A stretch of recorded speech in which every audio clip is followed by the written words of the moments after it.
പ്രിയപ്പെട്ട പ്രേക്ഷകരെ, സ്ഥാനാർത്ഥി പ്രഖ്യാപനത്തിന് പിന്നാലെ തന്നെ വിവാദ ഫേസ്ബുക്ക് പോസ്റ്റ് പിൻവലിച്ചിട്ടുണ്ട് അബ്ദുൾ റഹ്മാൻ രണ്ടത്താണി. തിരൂരങ്ങാടിയിൽ PMA സമീറിന് സ്ഥാനാർത്ഥിത്വം നൽകിയതിനെതിരെയായിരുന്നു പോസ്റ്റ്. സാദിഖ് അലി തങ്ങൾ ഉൾപ്പെടെയുള്ള പാണക്കാട് കുടുംബാംഗങ്ങളുടെ ഫോട്ടോയും രണ്ടത്താണി ഫേസ്ബുക്കിൽ പങ്കുവച്ചു. ശാന്തകുമാർ വള്ളാൽ ചേർന്നു. ശാന്തകുമാർ, എല്ലാം പറഞ്ഞു, തെറ്റിദ്ധാരണകൾ മാറ്റി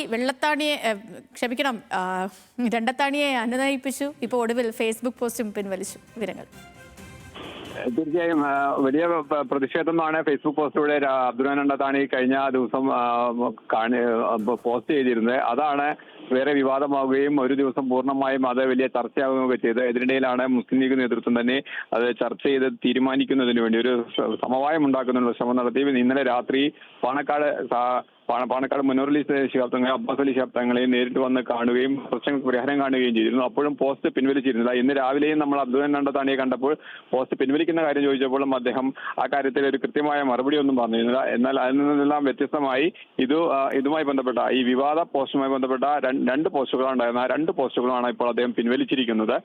ഒപ്പം തന്നെ പാണക്കാട് സാദിഖ് അലി തങ്ങളുടെയും മുനോറലി ശിഹാബ് തങ്ങളുടെയും ഉൾപ്പെടെ ഫോട്ടോ ഉൾപ്പെടുന്ന പാണക്കാട് തങ്ങൾ കുടുംബങ്ങളുടെ അംഗങ്ങളുടെ ഉള്ള ഒരു ഫോട്ടോ കൂടി അദ്ദേഹം ഇപ്പോൾ പോസ്റ്റ് ചെയ്തുകൊണ്ട് ഒരു സമവായത്തിലേക്ക് എത്തി എന്ന് തോന്നിപ്പിക്കുന്ന വിധത്തിൽ തന്നെയാണ് ഇപ്പോൾ ആ പുതിയ ഒരു പോസ്റ്റുകൾ വന്നിരിക്കുന്നത്.